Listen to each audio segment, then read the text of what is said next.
He was the man America trusted to start the day. Matt Lauer's calm voice and charming smile made him a fixture in millions of homes, earning him fame, fortune, and influence unlike any other morning anchor. But behind that polished image was a secret life that would eventually erupt into scandal. In just 24 hours, he went from NBC's highest-paid star to an outcast, cut off from the very network that built him. Today, we're pulling back the curtain on the rise, the downfall, and the quiet life Matt Lauer lives now, far from the cameras that once defined him. Matt Lauer's story begins on December 30, 1957, in New York City. His upbringing was a study in contrasts, one side shaped by hard work and immigrant values, the other by glamour and public image. His father, J. Robert Lauer, was an executive with roots tracing back to Romanian Jewish heritage. His mother, Marilyn Gentry, had once been a model and ran her own boutique. Together, they gave Matt two very different lenses on the world, discipline and perseverance on one hand, and appearance and presentation on the other. From an early age, Matt was exposed to the power of performance. His grandfather, Art Gentry, had been a professional singer during the golden era of American music. Watching his grandfather command a stage wasn't just entertaining, it was formative. Matt learned early on the importance of presence, poise, and connecting with an audience. These lessons would stick with him long before journalism classes or internships. Growing up in New York, surrounded by media, culture, and opportunity, Matt carried both ambition and awareness. He didn't just want to succeed, he wanted to be seen. That dual influence, work ethic, and presentation would later define his public persona. But behind the neat story of his childhood was a boy who already understood one truth: attention could be earned, and it could also be taken away. That awareness, buried in his early years, foreshadowed both his meteoric rise and his dramatic downfall, and his climb to fame began earlier than anyone expected. By the late 1970s, Matt Lauer was on the path that seemed destined for success. He enrolled at Ohio University, majoring in communications, and appeared set to graduate in 1979. But just 4 credits shy of finishing his degree, he made a bold and risky decision. He dropped out. Instead of chasing a diploma, he chased opportunity. That gamble paid off almost immediately. He landed his first role as a producer in Huntington, West Virginia. It wasn't glamorous, but it was a foot in the door. Within a year, his persistence and charisma pushed him onto the screen as a reporter. At just 22, he was handling evening newscasts that demanded confidence and composure far beyond his years. Matt's early career was defined by constant movement. He hosted PM Magazine across 3 cities, Richmond, Providence, and finally New York.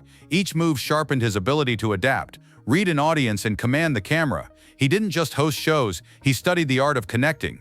By the late 1980s, Lauer had become known for something unusual in television. He was everywhere: Philadelphia, Boston, ESPN, HBO. He was juggling multiple markets and formats at once. Some joked he lived at airports, but the grind was building a reputation that few could match. It was more than ambition, it was versatility. Matt could cover sports, entertainment, and hard news with the same ease. That flexibility would catch the attention of executives at the national level. His chance to break through was coming, and he was ready to take it.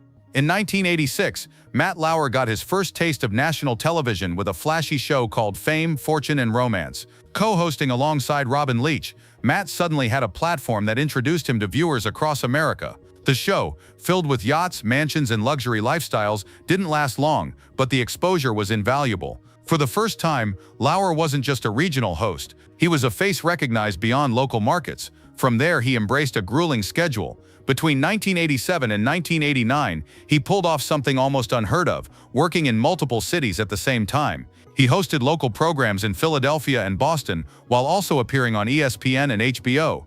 This non-stop pace earned him a reputation as one of the hardest-working personalities in the industry.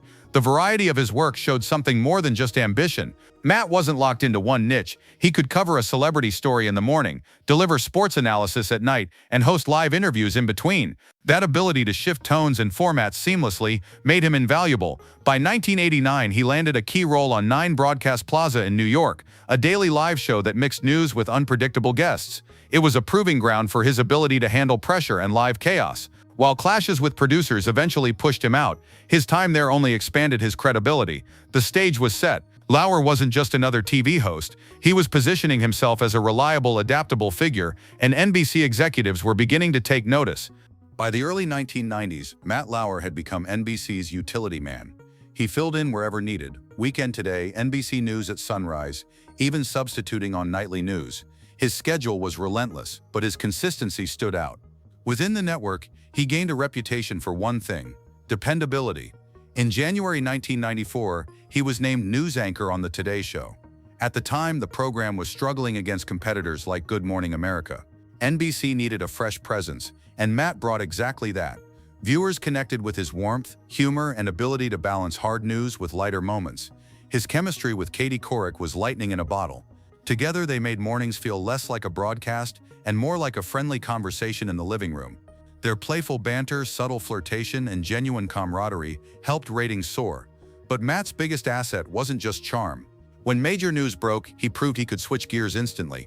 From the Oklahoma City bombing to the O.J. Simpson trial, he handled coverage with the calm authority viewers craved. He became not just a TV personality, but a trusted figure during national crises. By 1997, Lauer officially stepped into the role of co-anchor, succeeding Bryant Gumbel. Ratings surged, cementing him as the new face of Today. The rise was complete. Matt Lauer had gone from a regional host to one of the most powerful figures in American television. But even as his star rose, cracks were already forming behind the scenes. Cracks that would later split wide open. On the surface, Matt Lauer's personal life looked like a picture-perfect success story. In 1998, he married Dutch model Annette Rowe. The glamorous wedding and whirlwind romance made headlines, pairing America's most visible TV anchor with an international fashion figure. They settled into family life, raising 3 children together. From the outside, it seemed like stability. But beneath the polished image, tensions brewed. In 2006, while pregnant with their 3rd child, Annette filed for divorce. The allegations shocked the public. Claims of controlling behavior, emotional distress, and anger issues. The story clashed with the friendly, composed persona Matt displayed every morning on national television. Just weeks later, Annette withdrew the filing. The couple reconciled, citing their children as a reason to give the marriage another chance.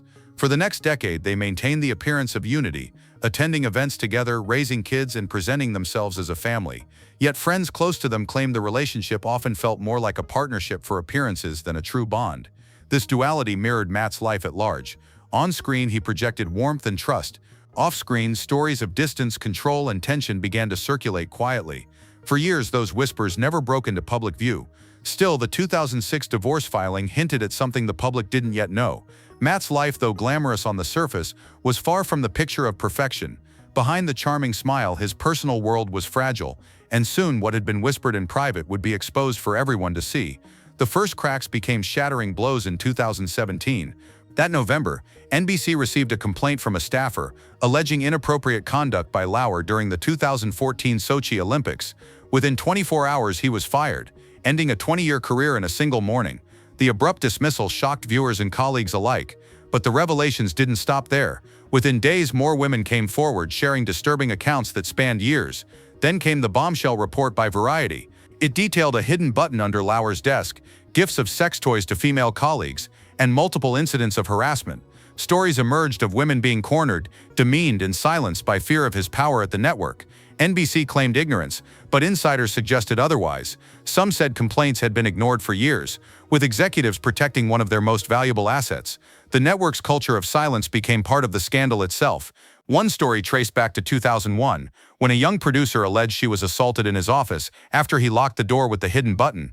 Accounts like these painted a chilling picture of abuse and intimidation. What had once been whispered rumors now exploded into the public sphere.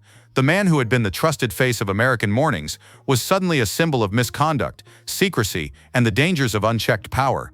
Matt Lauer's career wasn't just over, it was obliterated, and the fallout would follow him into every corner of his life. The speed of Matt Lauer's downfall was staggering. One day he was NBC's most bankable star. The next, he was unemployable. His co-hosts Savannah Guthrie and Hoda Kotb had to announce his firing live on air, stunned, emotional, and blindsided themselves. Viewers who had trusted him for decades felt betrayed. After his firing, Lauer disappeared from public life. He retreated to his $36 million Hamptons estate, rarely leaving the grounds. Once a fixture on red carpets, he became a recluse. Former friends and colleagues distanced themselves, leaving him isolated. In 2019, journalist Ronan Farrow published Catch and Kill, which included the account of Brooke Nevels, who alleged Lauer assaulted her during the Sochi Olympics. Lauer denied the claim, insisting their relationship had been consensual, but the damage was permanent. The book also exposed how NBC executives allegedly protected him for years, deepening the scandal. His marriage to Annette ended in divorce that same year. She walked away with millions in full control of their horse farm. The split, while quiet, underscored the collapse of his once perfect image. By 2020, Lauer finally broke his silence with a lengthy open letter. He admitted to inappropriate behavior but rejected the most serious allegations, accusing the media of sensationalism. His defense fell flat. Most saw it as too little, too late. Lauer's name, once tied to credibility, was now synonymous with scandal. His exile wasn't temporary, it was permanent. In the years since his downfall, Matt Lauer has lived a life defined by absence. Absent from television, absent from the public eye, absent from the cultural conversation he once shaped. But financially, he remains secure. With an estimated net worth still around $80 million, he doesn't need to work again. He sold his sprawling Hamptons estate in 2022 for over $40 million, retreating further into privacy. He also spends time in New Zealand, where he owns property and avoids the relentless gaze of American media. Locals occasionally spot him running errands or with his children, but he blends into the background. In his personal life, Lauer has found quiet companionship. Since 2019, he has been in a relationship with Shaman Abbas, a longtime friend and luxury brand executive. Unlike his marriage to Annette, this partnership has been private, understated, and shielded from cameras. Friends describe her as supportive and steady, a contrast to the chaos that defined Lauer's final years in television. More recently, Lauer has started reconnecting with old friends, tentatively rebuilding a social circle after years of isolation. But there has been no talk of a comeback. No books, no podcasts, no interviews. For a man who once thrived on attention, the silence speaks volumes. His career is finished, his public reputation permanently scarred. What remains is a man who once sat at the center of American mornings, now relegated to the margins of cultural memory. Matt Lauer's story is one of extremes, soaring to the top of American media, then crashing to the bottom with breathtaking speed. For 2 decades, he was the trusted face of NBC's Today Show, guiding viewers through laughter, lighthearted stories, and moments of national tragedy. His rise looked unstoppable, but the same charm that built his career concealed darker patterns of behavior. Allegations of misconduct, once buried in whispers, finally erupted in the era of accountability. When the reckoning came, it was swift and merciless. Within 24 hours, his career was gone. His reputation followed. In exile, Lauer remains wealthy but invisible. He has love, comfort, and privacy, but none of the influence or trust he once held.